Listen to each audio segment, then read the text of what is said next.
వి gold trusted gold buyers మీరు తాకట్టు పెట్టిన బంగారాన్ని విడిపించి ఈ రోజు ఉన్న మార్కెట్ ధరకు కొనబడును.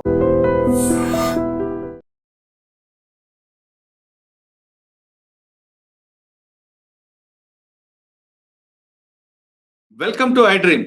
హైదరాబాద్ లో గుల్జార్ హౌస్ లో జరిగిన ఘటనకి కారకులు ఎవరు, కారణం ఏంటి? అలాంటి సంఘటనలు ఇకపై జరగకుండా ఉండాలంటే ప్రభుత్వం ఏం చేయాలి, ముఖ్యంగా ప్రజలు ఎలాంటి జాగ్రత్త తీసుకోవాలి అనే విషయం మనతో మాట్లాడడానికి ప్రతాప్ రెడ్డి గారు, రిటైర్డ్ అడిషనల్ డైరెక్టర్ ఫైర్స్, ప్రస్తుతం మనతో లైవ్ లో ఉన్నారు. ఆయన అడిగి చాలా క్లారిటీగా తెలుసుకుందాం. సార్ నమస్తే అండి. సార్, గుల్జార్ హౌస్ లో 17 మంది మృతి, చాలా దారుణమైన సంఘటన. అసలు అటువంటి సంఘటనలు ఇకపై జరగకుండా ఉండాలంటే ఏం చేయాలి? ముఖ్యంగా ఈ సంఘటనకి కారణం ఎలా జరిగిందంటే కాజ్ ఆఫ్ ఫైర్ అని తెలిసింది. ఏ విధంగా కాజ్ ఆఫ్ ఫైర్ వచ్చింది? అంతేకాకుండా అక్కడ ఏమైనా అక్కడ కాన్స్పరెన్సీ ఏమైనా కనిపిస్తుందా?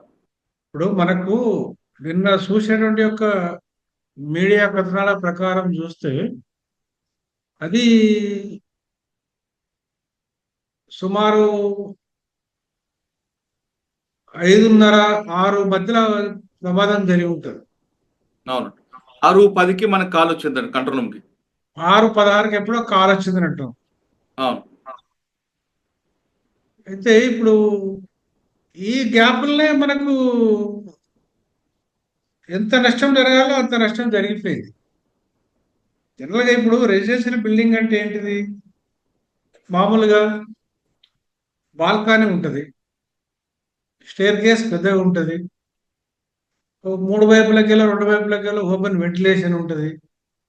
మరి ఇప్పుడు అక్కడ ఏంటంటే ఇవన్నీ ల్యాబ్స్ ఉన్నవి, ఇవన్నీ లేవు కాబట్టి ఫైర్ ఏదైతే మనకు దాని యొక్క స్ట్రక్చర్ ఎట్లా ఉందంటే రోడ్ వైపు ఏమో గ్రౌండ్+1, గ్రౌండ్లో షాప్స్ ఉన్నవి, ఫస్ట్ ఫ్లోర్లో మళ్ళీ రెసిడెన్షియల్ ఉంది, దానికి ఆనుకునే మళ్ళీ బ్యాక్ సైడ్ G+3, ఆ G+3 G+1 మధ్యలో ఒక చిన్న స్టేర్ కేస్ ఉంది, దానికి దీనికి కలుపుకుంటూ పోయేది.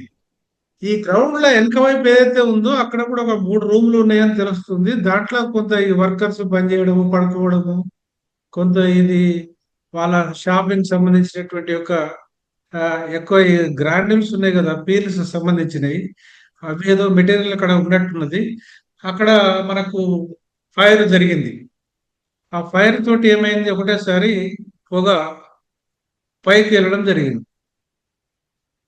పైకి వెళ్ళిన కొద్దీ వాళ్ళు ఎవరైతే నిద్రలో ఉన్నారో ముందు కొంచెం పెద్దవాళ్ళు గ్రహించి కిందికి వచ్చే ప్రయత్నం చేశారు. గ్రౌండ్ ఫ్లోర్ చేస్తూ ఉంటే ఇది బాగా అతివేగంగా స్మోక్ పైకి వస్తుంది.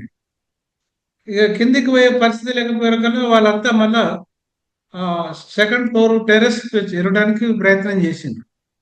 అక్కడికి పోతే బ్యాడ్ లక్ ఏముంది, అక్కడ కూడా డోరు లాక్ చేసి ఉన్నదట. వాళ్ళు తిరిగి వచ్చేవరకల్లా రాగానే దాంట్లో షేర్ కేసులో కొందరు పడిపోయారు. ఎవరైతే పడుకొని అటు ఇటు లేచి కొంచెం ప్రయత్నం చేస్తున్న పెద్దవాళ్ళు, వాళ్ళు పడిపోయారు. ఇక చిన్న పిల్లలు అయితే చెప్పాల్సిన పని లేదు, వాళ్ళు ఎక్కడ పడుకున్నారో అక్కడే ఈ కార్బన్ డైఆక్సైడ్ ఫస్ట్ వస్తుంది. In the absence of oxygen pressure supply it will become carbon monoxide. Carbon monoxide ఏంటంటే ఒక 15 సెకండ్ల నుంచి 20 సెకండ్లు మనం ఇన్హేల్ చేసినా కొలాప్స్ అయిపోతాం. So this is what I have observed నిన్న జరిగిన సంగతి.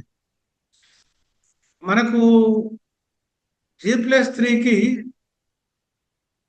పెద్ద టెక్నాలజికల్ సంబంధించిన ఫైర్ ఎక్విప్మెంట్ కూడా అవసరం లేదు. జనరల్గా ఒక వెనకటి నుంచి ఒక ఎక్స్టెన్షన్ ల్యాడర్ వేస్తే కూడా వెళ్ళేటువంటి పరిస్థితి. లేకుంటే వాళ్ళు ఏం చేసిందంటే ఈ బిల్డింగ్ కు ఆ బిల్డింగ్ కు మధ్యలో ఒక డోర్ పెట్టింది, ఏదో ప్యాసేజ్ లోపలికి పోవడానికి. ఆ డోర్ పగలగొట్టి లోపలికి పోయింది. లోపలికి పోయి మళ్ళీ ఆ నుంచి లెఫ్ట్ కు తిరగాలి. అంటే ఈ షాప్ లో నుండి వెనక ఉన్న గ్రౌండ్ ఫ్లోర్ కు మధ్యలో కొంత గ్యాప్ ఉన్నది 1 మీటర్. ఆ 1 మీటర్లో పోయి అక్కడి నుంచి పోవాలంటే కొంచెం ఇబ్బందే జరిగింది. దీనికి వేరే ఎక్విప్మెంట్ అంటూ ఏముండదు. మరి నిన్న ఏదో కొంత పబ్లిక్ కూడా అన్నారు సొఫిస్టికేట్ ఎక్విప్మెంట్ బాగుంటుండే, ఎక్విప్మెంట్ ప్రాబ్లం కాదు ఇది. ఓన్లీ అక్కడున్న బిల్డింగ్ సర్కమస్టెన్సెస్ పెట్టే వాళ్ళు ఇన్మేట్స్ ఇబ్బంది జరిగింది. ఈ ఫైర్ ఫైటింగ్ చేసే వాళ్ళకు కూడా ఇబ్బంది అయింది. 6 బిఎస్ షెడ్స్ వేసుకొని లోపలికి పోయి దాంట్లో మొత్తం 22 మంది ఉన్నారట. 22 మందిలల్లా ఒక్కరు తనకు తాను బయటకు వచ్చాడు. 21 మంది రాలేరు. 21 మందిని వీళ్ళే కదా తీసుకొచ్చింది బయటకు. 21లో 17 మంది దురదృష్టవత్తు వాళ్ళు చనిపోవడం జరిగింది. మిగతా వాళ్ళు 4 హాస్పిటల్ పోయినాక కొద్దిగా ఏదో ఫస్ట్ ఎయిడ్ ఇస్తే వాళ్ళు బాగానే ఉన్నారు. మరి వాళ్ళు చేసే పని వాళ్ళు చేసిండ్రు. దానిలో మనము ఫైర్ డిపార్ట్మెంట్‌ను తప్పుపట్టాల్సినంత అవసరమైతే ఏం రాలేదు. కాకపోతే ఇదొక దురదృష్టం. మనకు నేషనల్ బిల్డింగ్ కోడ్ ఆఫ్ ఇండియాలో ఏ బిల్డింగ్ అయితే నేచురల్ వెంటిలేషన్ ఉండదో ఆ బిల్డింగ్ సిక్ బిల్డింగ్ అంటారు. అనారోగ్యమైన బిల్డింగ్. ఆ బిల్డింగ్‌లో ఎవరున్నా వారికి అనారోగ్యం తప్పదు. ఇది వెనకటి నుంచి కూడా మన తాతలు ముత్తాతలు చెప్తురు. కానీ ఇప్పుడు కూడా ఎన్బిసిలో రాస్తున్నది అది. మంచి ప్రాపర్ వెంటిలేషన్ ఉన్న బిల్డింగ్ మంచి బిల్డింగ్. దాంట్లో ఉండేటువంటి వ్యక్తులు ఆరోగ్యంగా ఉంటారని రాసి ఉన్నది. మరి నేచురల్ వెంటిలేషన్ లేదు కాబట్టి అదొక ఇది జరిగింది. ఇక ముందు ఏం ఎలాంటి చర్యలు తీసుకోవాలి కన్నా ముందు కాజ్ ఆఫ్ ఫైర్ అని తెలిసిందండి? ఎలక్ట్రిక్ షార్ట్ సర్క్యూటా లేదంటే ఏమైనా సిగరెట్ తాగితే జరిగిందా? ఇదైతే షార్ట్ సర్క్యూట్ అనే అంటుండ్రు. ఉమ్. కానీ ఈ బ్లూ పార్టీ వాళ్ళంతా శాంపిల్స్ తీస్తున్నారు కాబట్టి ఒక 2-3 డేస్ లో మనకు కరెక్ట్ వచ్చేస్తుంది. బట్ ప్రాథమికంగా మాత్రం ఇది షార్ట్ సర్క్యూట్. సార్, మీకున్న ఇన్ఫర్మేషన్ ప్రకారం ఇప్పుడు టెంపరీగా అదేమైనా కాన్స్పరసీ ఏమైనా కనిపిస్తుందా అక్కడ? ఏమంటారు? కాన్స్పరసీ ఏమైనా కనిపిస్తుందా? అంటే నాకైతే అట్లా అనిపించలేదు. ఎందుకంటే అక్కడ ఫైర్ లోడ్ ఉంది. ఫైర్ లోడ్ తోటి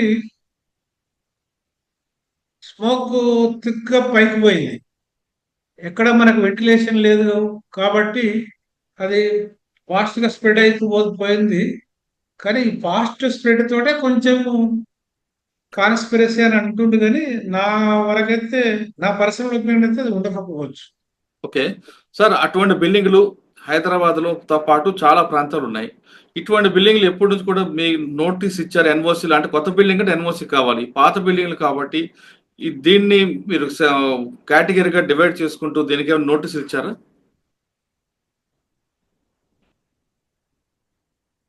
ఇప్పుడు ఇక్కడ హైదరాబాద్ సిటీలో 15 metres and above regular fire department చూసుకుంటారు. ఎన్ఓసి ఇవ్వడం, ఇన్స్పెక్షన్స్. 15 మీటర్స్ బిలో జిహెచ్ఎంసీలో ఒక సెపరేట్ ఫైర్ వింగ్ ఉంది, ఫైర్ ప్రివెన్షన్ వింగ్. ఇప్పుడు దాన్ని హైడ్రాలో మెర్జ్ చేసింది.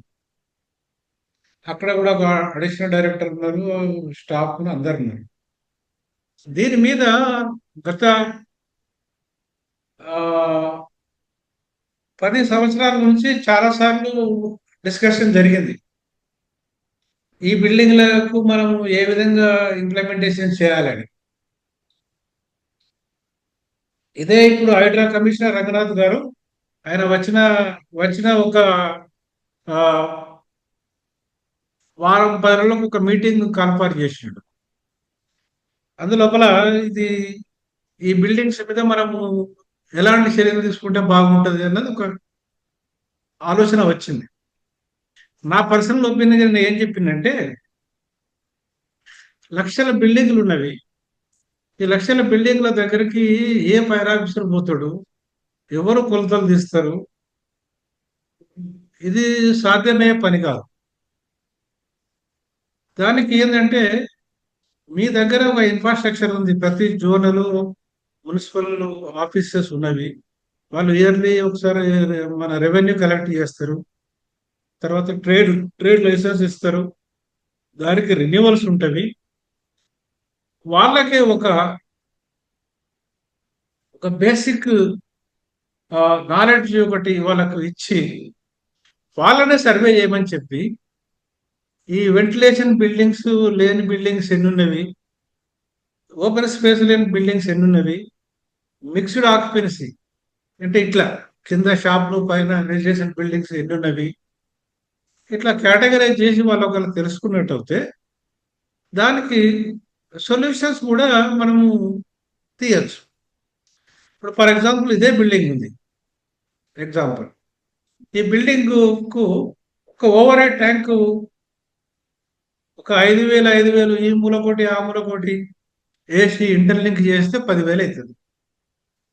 దాంతో ఒక డౌన్ కవర్ 3 ఇంచుల పైప్ కిందికి వేసి ప్రతి ఫ్లోర్లో స్ప్రింక్లర్, ప్రతి ఫ్లోర్లో ఒక హోస్ రీలు, తర్వాత డిటెక్టర్స్, ఫైర్ ఎక్స్టింగ్విషర్స్ ఇవి ఉన్నట్టయితే ఇట్లాంటి ఏదైనా అవకాశం వచ్చినప్పుడు దాన్ని ఉపయోగించవచ్చు. The world best fire safety solution ఏంటంటే స్ప్రింక్లర్. స్ప్రింక్లర్ ఇది ఆటో సిస్టమ్. కింద 60 డిగ్రీల సెంటిగ్రేడ్ రాగానే ఆ స్ప్రింక్లర్ బస్ట్ అవుతుంది, అక్కడ వాటర్ స్ప్రే చేస్తుంది. దీంట్లో హ్యూమన్ బీయింగ్ అదన్నది లేదు. లాస్ ఉంటుంది. ఆ, కాబట్టి ఇట్లాంటివి మనము చేస్తే కొంతవరకు మనం సేవ్ చేసాం. మీరు చెప్పే విధానం కొత్త బిల్డింగ్లు ఉంటాయి కానీ ఇప్పుడు అన్ని పాత బస్సులు తీసుకుంటే అన్ని పాత 100 సంవత్సరాల పైబడే బిల్డింగ్ చాలా ఉంటాయండి. అవును, మరి వాటిలో ఉన్న వాళ్ళకి అటువంటి ఇష్యూలు జరగకుండా అంటే కేవలం ఫైరే కాకుండా వర్షం పడినప్పుడు కూడా కొలాప్స్ అవుతుంటాయి, మీరు చాలా చూస్తుంటారు. అవును. మరి వాటికి ఏం చెప్తాం, సొల్యూషన్ చెప్తారండి? ఓల్డ్ బిల్డింగ్స్ లో ఎవరు చెప్తారు వాడు ఉండాలని చెప్పి ఎవరు చెప్పారు కదా. కొలాప్స్ అయ్యే బిల్డింగ్ల గురించి అది జిహెచ్ఎంసి గవర్నమెంట్ డిసిజన్ తీసుకోవాలి, దాన్ని కొలాప్స్ చేయడమా కూలగొట్టడమా అనేది. నేను సార్ మీ సర్వీసులు ఉన్నప్పుడు ఓల్డ్ సిటీలో ఇలాంటి బిల్డింగ్ ఎన్ని ఉంటాయండి? అప్పుడు కూడా ఉన్నాయండి, చాలా ఉన్నాయి. ఇప్పుడు నేను 2010లో రిటైర్ అయినా, అప్పుడు కూడా చాలా ఉన్నాయి. అంటే అప్పుడు మాకు లెక్క అవసరం లేకుండే కదా. అప్పుడు ఈ ఫైర్ సర్వీస్ యాక్ట్ ఎంత ఇది లేకుండే.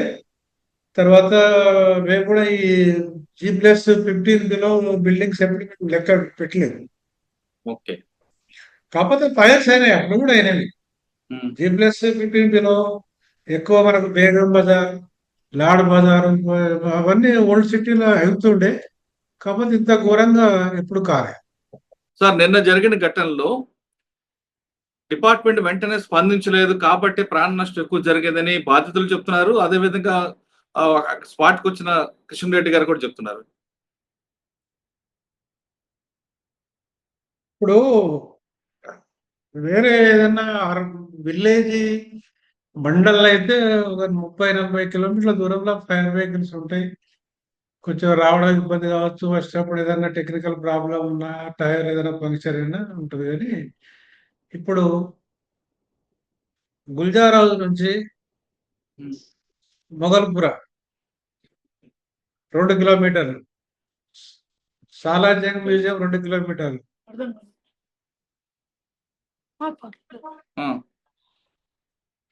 హైకోర్టు 2 కిలోమీటర్లు. ఇప్పుడు ఆల్మోస్ట్ 5 ఫైర్ స్టేషన్లు వితిన్ 2 కిలోమీటర్స్ మధ్యనే ఉన్నాయి. పక్కన మొగల్పూర్ ఒకటి ఉంది కదండి.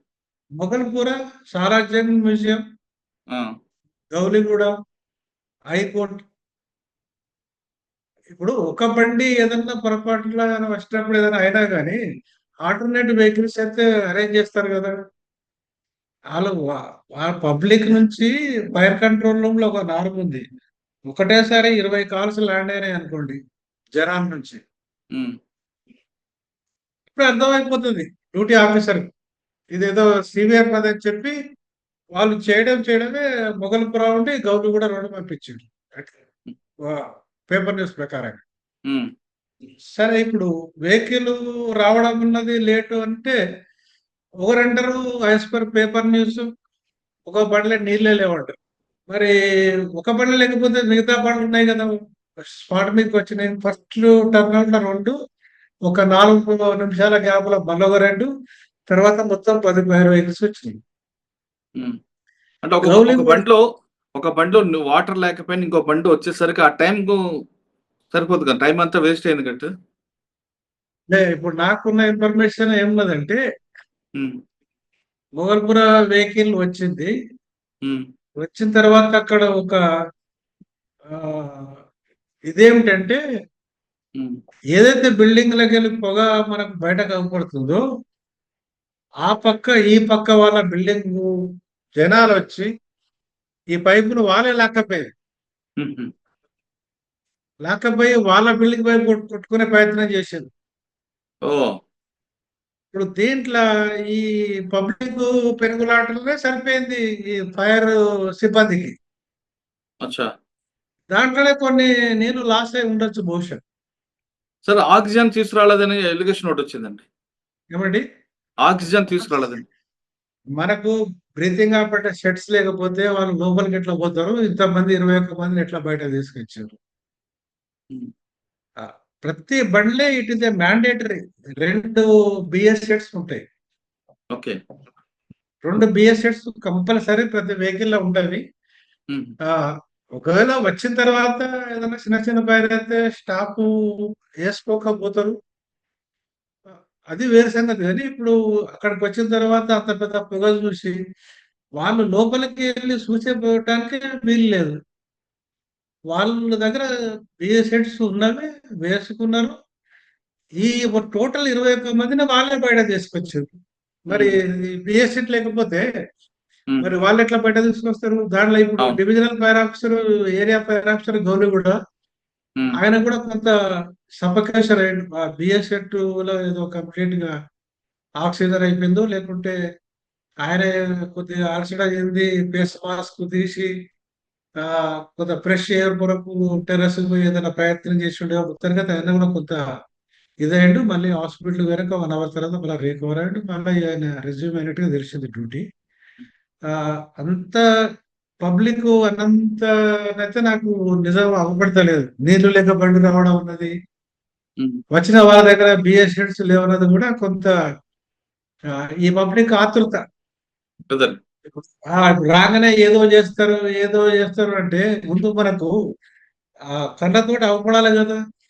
అవును. యాక్సెస్ లోపలికి పోవాలంటే ఏంది? ఇప్పుడు వీరుల పాప ఏం చేసిందో వెనక దిక్కుకెళ్ళి పోయి ఉమ్, ఒక గోడను పగలగొట్టింది. ఉమ్, ఉమ్. ఒక గోడను పగలగొట్టిన తర్వాత కొంత పొగ బయటకు పోయినాక అప్పుడు కొంత పని స్టార్ట్ అయింది. ఇవన్నీ ప్రాక్టికల్ డిఫికల్టీస్ ఉన్నవి. అదేం లేదు. ఇప్పుడు ఇప్పటికైనా కానీ ఇప్పుడు హైడ్రా కానీ గవర్నమెంట్ కానీ ట్రెజర్ ఫైర్ డిపార్ట్మెంట్ కానీ ఈ మున్సిపల్ సిబ్బంది మీద కొంత రెస్పాన్సిబిలిటీస్ పెట్టి ప్రతి బిల్డింగ్ సర్వే చేసి ఇది మిక్స్డ్ ఆక్యుపెన్సీ, ఇది అపార్ట్మెంట్స్ ప్లస్ ఇది అని ఇట్లా కేటగరైజ్ చేసి ఇప్పుడు ఇందాక మనం డిస్కస్ చేసినట్టు పెద్ద ఖర్చు కూడా ఏముంటది, ఏం కాదు. ఉమ్, 5,000 10,000 లీటర్లు, లేకుంటే మరీ ఓల్డ్ బిల్డింగ్ అయితే 5,000 లీటర్లు అయితే కానీ దాంతో కొంత పైప్ వేసి ఓసరీలు, మన ఓసరీలు అంటే మనసులే ఆపరేట్ చేయాలి. ఉమ్. దానికన్నా బదులు ఒక స్ప్రింక్లర్ సిస్టమ్ పెట్టుకున్నట్టయితే మనకు స్ప్రింక్లర్ స్ప్రే వల్ల 2 లాభాలు. ఒకటి మంట లేకున్నా పొగ ఉన్నా పొగ డైల్యూట్ అయిపోతుంది. ఉమ్. పొగ డైల్యూట్ అయిపోతుంది. అట్లీస్ట్ కొంత బ్రీతేబుల్ అట్మాస్ఫియర్ ఉంటుంది. రెండవది ఎక్కడైతే మంట ఉంటుందో అక్కడ ఆరిపోయే అవకాశం ఉంటుంది. ఇలాంటివి మనం సజెషన్ చేసి వాళ్ళతోని మనము పెట్టించుకోవడమో లేకపోతే సబ్సిడీ ఇచ్చి ఏదైనా చేస్తే బాగుంటుంది. మీరు అన్నట్టు ఒక మోర్ దెన్ 75-100 ఇయర్స్ అయితే వేరే వాళ్ళు ఒక it is not fit for occupation అంటే దాన్ని డిమాలిష్ చేయాలి. ఏదైతే బిల్డింగ్ లో ఉండాలనుకున్నారో ఈ సిస్టమ్స్ పెడితే బాగానే ఉంటుంది. ఓకే. అట్లీస్ట్ సార్ ఫైనల్ గా చెప్పండి, గవర్నమెంట్ వైపు నుంచి కాకుండా ప్రజలు ఎలాంటి జాగ్రత్త తీసుకోవాలి? ప్రజలు అంటే ఒకవేళ తెల్లవారుజాము జరిగింది అనుకోండి, వాళ్ళు పానిక్ అవ్వాలా, లేదా భయపడి పారిపోవాలా, లేదా ఉన్న దాంట్లో జాగ్రత్తగా వస్తే స్టేర్ కేస్ మీదకి వెళ్ళిపోవడం, కొంతమంది లిఫ్ట్ లో రావడం చేస్తుంటారు. జనరల్ గా ఏమిటంటే ఫైర్ అన్నది చూడగానే జర ప్యానిక్ క్రియేట్ అవుతుంది, తప్పదు. ఉమ్, దాన్ని మనం ఓవర్కమ్ కావాలంటే మధ్య మధ్యలో కొద్దిగా ప్రాక్టీస్ ఉండాలి డ్రిల్స్ మీద. ఉమ్, ఫైర్ డ్రిల్ ప్రాక్టీస్ చేస్తేనే ఈ ప్యానిక్ అనేది పోతుంది. ఉమ్, తర్వాత ఇప్పుడు నిన్న వాళ్ళు పాపం ప్రయత్నం చేసారు, పైకి పోవడానికి ప్రయత్నం చేశారు. ఉమ్, ఇప్పుడు నిన్న ఇంకొకటి మురళీధర్ గారు, నిన్న ఇదే టైంలో మన పహాడీ షరీఫ్ ఎక్కడ ఒక ఫైర్ అయింది G+3లో. ఉమ్, అక్కడ కూడా మంట వస్తే అది ఫస్ట్ ఫ్లోర్ లో ఉన్న వాళ్ళంతా అపార్ట్మెంట్లంతా టెర్రస్ మీద పోయారు. ఉమ్, ఫైర్ వెహికల్ వెనక ల్యాడర్ వేసారు, మొత్తం 45 మంది దిగి వచ్చింది. ఉమ్, సేమ్ ఇదే టైంలో ఆల్మోస్ట్. ఇది ఉమ్, మార్నింగ్ 6 గంటల కంటే 9 గంటలకి. ఉమ్, అయితే ఇక్కడ ఫెసిలిటీ ఉంది. ఆడ స్టెయిర్ కేస్ బాగున్నది, చుట్టూ ఓపెన్ ప్లేస్ ఉంది, బాల్కనీస్ ఉన్నాయి, గాలి వచ్చింది, ఫైర్ స్ప్రెడ్ లేదు. తర్వాత టెర్రస్ కూడా వాళ్ళకు వీలు ఉండేది. అది ఇప్పుడు ఇలాంటి బిల్డింగ్లలో మోస్ట్ ఏంటంటే ఇప్పుడు ప్రతి దానికి ఒక ఆల్టర్నేట్ మెథడ్ ఉంటుంది. ఉమ్, సపోజ్ బిల్డింగ్ G+5 ఉంది అనుకుందాం. చుట్టూ వైపులా ఒక 5 మీటర్లు ఓపెన్ స్పేస్ ఉండాలి, 6 మీటర్లు ఉండాలి. ఒకవేళ అలాంటి ఓపెన్ స్పేస్ లేని పక్షంలో మనము 4 మూలలకు 4 హైడ్రెంట్స్ వేసుకోవచ్చు, ఉమ్, మానిటర్స్. ఉమ్, ఆ మానిటర్ ఏంటంటే డైరెక్ట్ మనకు 80 ఫీట్ల వర్టికల్ హైట్ వాటర్ మనకు స్ప్రే చేస్తుంది. ఓ, అది ఒక ఆల్టర్నేటివ్. ఉమ్, ఇప్పుడు మనం రెండవది అనుకున్నది స్ప్రింక్లర్స్. స్ప్రింక్లర్స్ అన్నది only 15 metres above commercial building కే ఉన్నది స్ప్రింక్లర్స్. రెసిడెన్షియల్ బిల్డింగ్స్ కూడా లేదు. ఉమ్, ఎందుకంటే వాళ్ళకు ఆడ మార్కానీస్ ఉంటాయి, ఇవి ఉంటాయి కాబట్టి వాళ్ళకి ఎగ్జామ్షన్ ఇచ్చారు. కానీ ఎలాంటి critical buildings once it is identified, open ventilation లేదు, స్టెయిర్ కేస్ చిన్నగా ఉన్నది ఉమ్, అన్నప్పుడు మనం స్ప్రింక్లర్స్ సజెస్ట్ చేయడం మంచిది. వాళ్ళు కూడా స్ప్రింక్లర్స్ పెట్టుకుంటే బాగుంటుంది. ఉమ్, తర్వాత ఫైర్ అన్నది 3 స్టేజీలు. ఒకటి ఇగ్నిషన్, అక్కడ ఎలక్ట్రికల్ షార్ట్ సర్క్యూట్ జరిగింది, ఆ వైర్ కాలుతా ఉన్నది, దాంతో పాటు దగ్గర ఉన్న పేపర్ ఏదో కాలుతా ఉంది, అది ఇగ్నిషన్ టెంపరేచర్ అంటారు. దాన్ని చూసి ఎప్పుడే ఫైర్ ఎక్స్టింగ్విషర్ దగ్గర ఉన్నట్టయితే దాన్ని ఆర్పుకుంటే అక్కడతోటి అయిపోతుంది.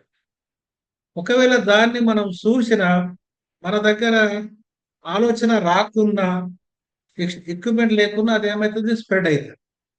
ఉమ్, స్ప్రెడ్ పక్కపొట్టి సోఫా ఉంటది, ఇంకేదో క్లాత్స్ ఉంటాయి, మంచాలు ఉంటాయి. అది ఒక 3-4 మీటర్లు స్ప్రెడ్ అయిపోయిందంటే అది దానంతట అదే స్ప్రెడ్ అయిపోతా ఉంటది. ఉమ్, దాన్ని ఆటో ఇగ్నిషన్ అంటారు. ఉమ్, ఆటో ఇగ్నిషన్ అంటే ఓటుకోటి ఇగ్నిషన్ ఇచ్చుకుంటూ పోతా ఉంటుంది ముందుకు ఫైర్. అదే. ఉమ్, అలాంటప్పుడు ఈ ఫైర్ ఎక్స్టింగ్విషర్ పనిచేయదు. ఉమ్, అప్పుడు మనం బిల్డింగ్ లో ఉన్న ఓసరీలు కానీ, హైడ్రెంట్ కానీ, లేదా ఈ ఆటోమేటిక్ స్ప్రింక్లర్స్ ఉన్నా కానీ వీటి ద్వారా మనం ఒకవేళ అవి ఏవి లేవనుకోండి అప్పుడు. ఏమి లేకపోతే మనకు 3 బేసిక్స్ ఉన్నాయి కదా.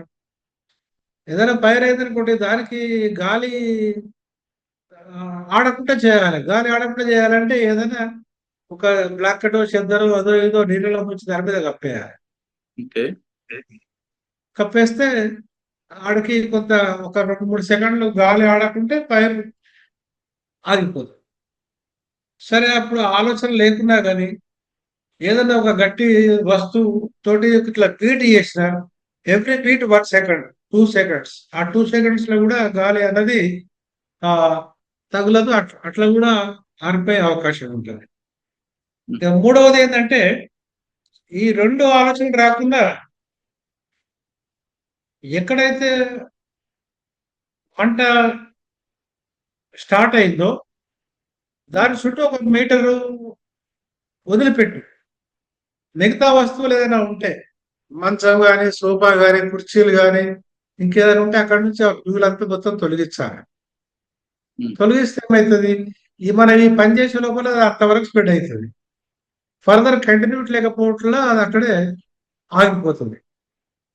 ఇదొక టెక్నిక్. ఇట్లా కొన్ని మనము వీటికి కూడా కొంత ట్రైనింగ్ ఇవ్వాల్సి ఉంటుంది ఇన్మేట్స్. ఊరికే మనం అనుకుంటే రాదు. అవును. మన ఇది మన జిహెచ్ఎంసీ నుంచి కానీ, రెగ్యులర్ డిపార్ట్మెంట్ నుంచి కానీ, ఉమ్, సివిల్ డిఫెన్స్ ఒక వింగ్ ఉన్నది హైదరాబాద్ సిటీలో. వారు కానీ కావాలంటే చాలా మంది వాలంటీర్స్ వస్తారు. మన హైదరాబాద్ నగరంలో ఫైర్ సేఫ్టీ ఇంజనీర్స్ దగ్గర 1,00,000 వరకు 2,000 మంది ఉన్నారు. ఉమ్, ప్రతి ఐటీ కంపెనీలో ఫైర్ సేఫ్టీ ఆఫీసర్ ఉన్నాడు. ప్రతి మాల్లో ఉన్నారు. ప్రతి వాడలో ఉంటారు. ఏదైనా ఒక గవర్నమెంట్ అడిగినట్టయితే వాలంటీర్స్ చాలా మంది వస్తారు. మా రిటైర్మెంట్ ఆఫీసర్స్ కూడా దగ్గర ఒక 100 మంది దాకా ఉన్నారు సిటీలో. ఉమ్. అయితే ఏదైనా ఒకటి మోటివేషన్ చేసి మనం ఆర్గనైజ్ చేసినట్టు అయితే కొంతవరకు మనము చేయొచ్చు. ఒక న్యూస్ ఏదంటే మనకు ఈ 22, 23, 24 ఈ 3 years లో దాదాపు ఇప్పటికి 70 మంది చనిపోయారు అయ్యో. Fire accidents. ఇప్పుడు దాంట్లో మేజర్ గా మనకు నిన్నటిది 300 మంది. ఉమ్, అంతకుముందు మనకు బదార్ఘాట్ నాంపల్లి కెమికల్ డబ్బాలు పెట్టిండు సెల్లార్లా. ఉమ్, అప్పుడు ఒక 9 మంది చనిపోయారు. తర్వాత అంతకుముందు రుబీ హోటల్ సికింద్రాబాద్ కింద సెల్లార్ల బ్యాటరీస్ ఏదో చేస్తా ఉంటే దాంతో పైకి పోయింది. అక్కడ కూడా 8 మంది చనిపోయారు. ఉమ్. తర్వాత మీకు తెలిసి బోయగూడ కవాడి కూడా అవును. స్క్రాప్ కొని వాడు ముక్కలు ముక్కలు చేస్తుండ్రు. ఉమ్, ఆ ఒడిశాకి వచ్చిన లేబర్ ఉమ్. ఆడ 9 మంది ఆడ ఒక పక్కకు పడుకున్నారు. ఇక్కడ వీళ్ళు పని చేస్తుండ్రు. ఆ బిల్డింగ్ తోటి ఇదైపోయి పాపం అప్పుడు ఒక 10 మంది చనిపోయారు. ఇక్కడ స్వప్నలో కాంప్లెక్స్ లో కూడా ఉన్నారు కదా సార్. ఆ స్వప్న కాంప్లెక్స్ లో అది 6 మంది 6 మంది. 6 ఇవన్నీ కలిపితే దాంట్లో కూడా ఛార్జ్ షీట్ వేశారు మనం ఏ వాళ్ళు. ఆ, స్వప్నో కాంప్లెక్స్ లో ఎవరైతే పార్టీని మనం చేశారో A1, A2, A3 వాళ్ళ మీద ఛార్జ్ షీట్ కూడా వేశారు డిపార్ట్మెంట్. ఇప్పుడు అక్కడ ఏం ప్రాబ్లం అయిందంటే 2 షేర్ కేసు ఉన్నది. ఒక షేర్ కేసుకి వెళ్ళి పొగ పైకి వచ్చింది. రెండో షేర్ కేసు ద్వారా చెప్పద్దు. కిందికి పోదామంటే ఆడ అన్ని బ్రోకెన్ ఫర్నిచర్ అవన్నీ మొత్తం బ్లాక్ చేసి పెట్టారు. అవును. మరి ఇప్పుడు అక్కడ అన్ని వసతులు ఉన్న కాడ అట్లా నెగ్లిజెన్స్, ఇక్కడ వసతులు లేని కాడ వీళ్ళకేమో ఈ ఆలోచన రాలేదు రేపు ఏదైనా ఫైర్ అయితే ఎట్లా అన్నది. అదే అంటే మీరు చెప్తున్నట్లుగా మన జాగ్రత్త కూడా కొంత ఉండాలి. మన జాగ్రత్త కంపల్సరీ ఉండాలి. ఇప్పుడు మన జాగ్రత్త లేనిది మీ ఎదుటోళ్ళు ఎక్కడ ఉన్నారో జాగ్రత్త తీసుకుంటే మనకేం లాభం? మన ప్రాపర్టీ, మన ఇల్లు, మన లైఫ్ కాబట్టి మన జాగ్రత్తలు తీసుకుంటేనే ఇవన్నీ జరుగుతాయి. ఓకే. ఇకపై అగ్ని ప్రమాదాలు జరగకుండా ఉండాలంటే ప్రభుత్వంతో పాటు ప్రజలు కూడా జాగ్రత్తలు తీసుకోవాలంటున్నారు ప్రతాప్ రెడ్డి గారు. జాగ్రత్తలు తీసుకోవడం అంటే ఎదుటి వాళ్ళు చెప్పడం కాదు, ముందు మనకు మనం ట్రైనింగ్ అవ్వాలి. ఏవైనా అగ్ని ప్రమాదం జరిగితే ఎలాగ అలర్ట్ అవ్వాలనే విషయాన్ని ముందు మనం ట్రైనింగ్ తీసుకుంటే ఇకపై ఎక్కడైనా జరగవు. అదేవిధంగా ఆస్తి నష్టం జరగడం పెద్ద కష్టం కాదు, కానీ ప్రాణ నష్టం జరగకుండా కాపాడడం లక్ష్యంగా ఉంటుంది అంటున్నారు ప్రతాప్ రెడ్డి గారు. అంతేగా ఇప్పుడు కూడా ప్రభుత్వమే నింద లేకుండా ప్రతి ఇంట్లో వాళ్ళు కేవలం అపార్ట్మెంట్లు ఉండే వాళ్ళే కాకుండా చిన్న ఇంట్లో ఉండే వాళ్ళు కూడా జాగ్రత్త తీసుకోవాలని అవసరం ఎంత ఉంది, ముఖ్యంగా అవగాహన కల్పించుకోవాలని ప్రతాప్ రెడ్డి గారు చెప్తున్నారు. ఇది గుల్జార్ హౌస్ లో జరిగిన ఘటనపై ప్రతాప్ రెడ్డి గారి విశ్లేషణ. మరో అంశాల్లో మళ్ళీ కలుద్దాం. అంతవరకు నమస్తే అండి. Thank you sir. Thank you very much. నమస్తే మురళి గారు. నమస్తే. నమస్తే. Thanks.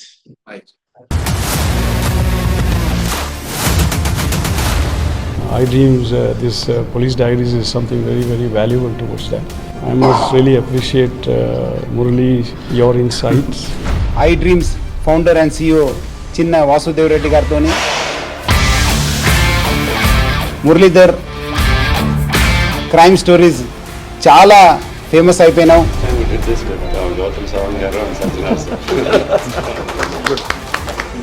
Well done. Congratulate him for doing so well, and I congratulate him, his boss also. For doing so well.